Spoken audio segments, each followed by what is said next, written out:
Hi everybody, my name is Matthew Bartman. I'm a coach at Vinco Fitness Systems located in Little Chute, Wisconsin. And today we're going to be talking about grip strength.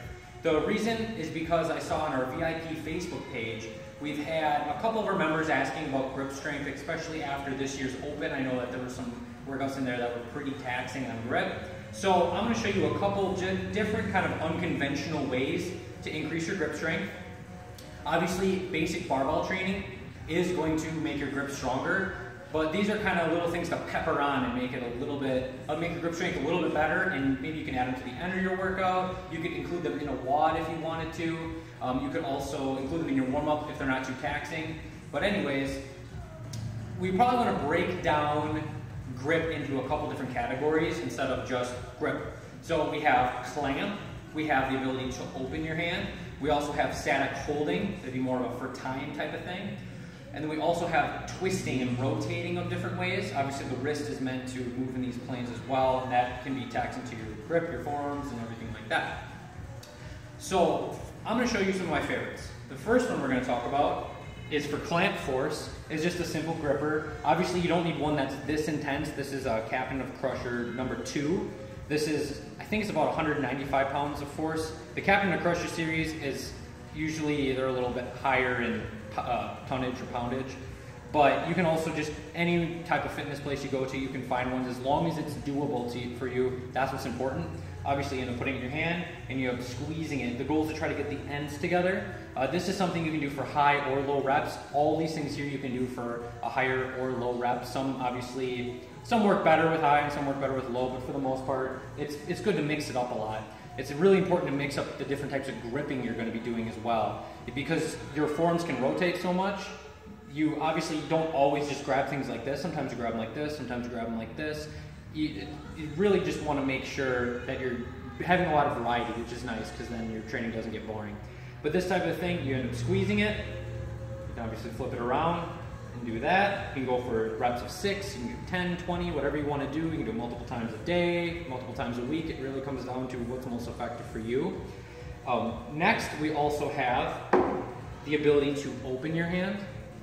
Now, this is an interesting one, and most people will overlook it because it's not as cool looking as the other ones. But you take like a simple rubber band, and there is some companies that do design specific rubber bands for this purpose. And the goal is just to open your hand. This one I find works better for higher reps. It's gonna work the back side of your arm, or it would be, in this scenario, the back side of your arm. Like so. You're gonna open, it's gonna contract the muscles. It's nice because it's the antithesis of closing.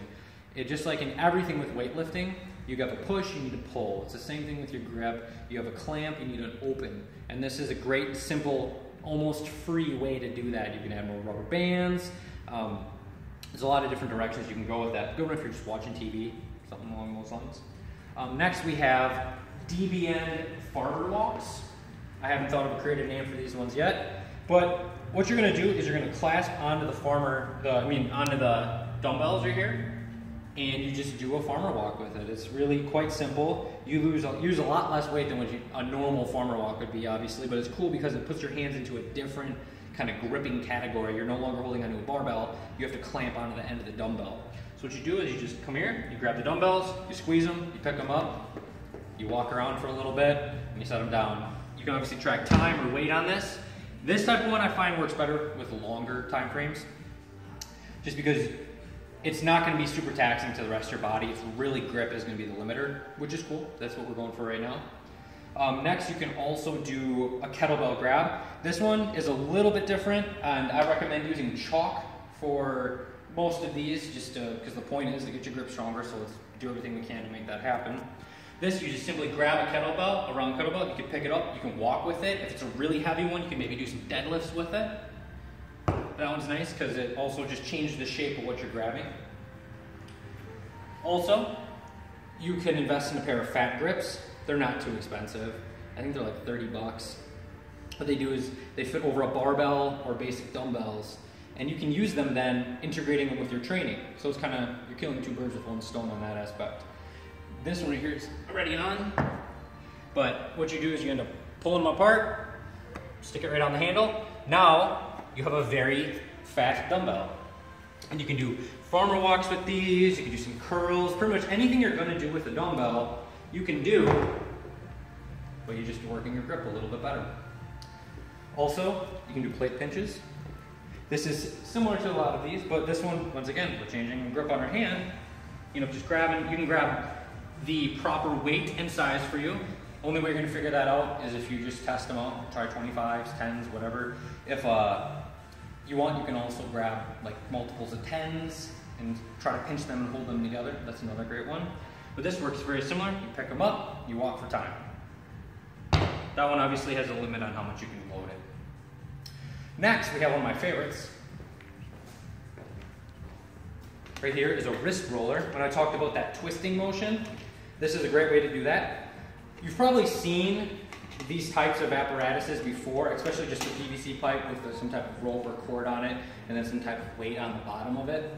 That works great. You hold it out and you twist your wrists until the weight obviously comes up to the PVC pipe, and you let it down and go the other way. And that is great. I'm not saying that this one is better, but this one's kind of neat because you're not limited by how much weight your shoulders can hold out. You're doing a very similar motion, but it's attached to a barbell. It's a PVC pipe with a rope, and then you have a barbell or just some type of metal pole. This is a pull-up bar, just right here in the rack. You end up twisting it.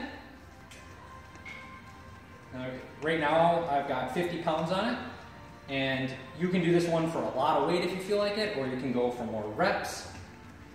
It really comes down to what you want to do that day, and then you obviously let them down. And then you can make sure you go the other way too.